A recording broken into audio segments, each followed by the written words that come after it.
Hello friends, આજે આપણે બનાવીશું પનીરની રેસીપી. તો તે ઘરે બનાવેલું હેલ્ધી હોય છે બહાર કરતાં. તો તેના માટે મેં અહીંયા 500 ml દૂધ લીધેલું છે, અમૂલનું ફૂલ ફેટવાળું.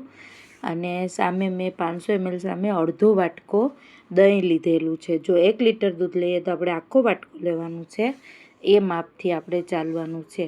તો આપણે એ દૂધને પહેલાં ઉકાળીને ઉભરો લઈ લેવાનો છે, અને ઉભરો આવી જાય ત્યાર પછી આપણે જે અડધો વાટકો દહીં આમાં લીધેલું છે તેને એડ કરી દેવાનું છે.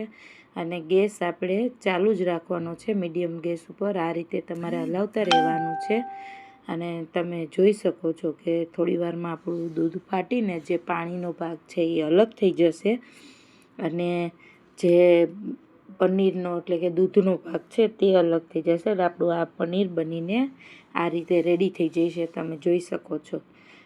પછી આપણે આ રીતે રેડી થઈ જાય એટલે પાણીનો ભાગ અલગ થઈ જાય એટલે આપણે આને ગાળી લેવાનું છે એક વાસણમાં, નીચે ચાયણી રાખીને, એટલે પાણી અલગ પડી જશે. અને એક કપડું એની ઉપર રાખી દેવાનું છે, કોટનનું હોય તેવું, અને એમાં આને ગાળી લેવાનું છે જેથી પનીર અલગ પડી જાય છે અને પાણીનો ભાગ એમાંથી અલગ પડી જાય છે.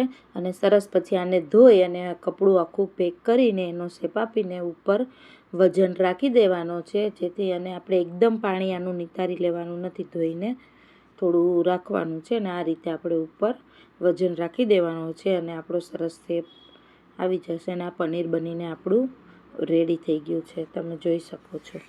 ફ્રેન્ડ્સ, આ રેસીપી સારી લાગે તો મારી ચેનલને જરૂરથી લાઈક, સબસ્ક્રાઈબ અને શેર કરજો. અને આ પનીર એકદમ સોફ્ટ અને સરસ હેલ્ધી ઘરે રેડી થાય છે.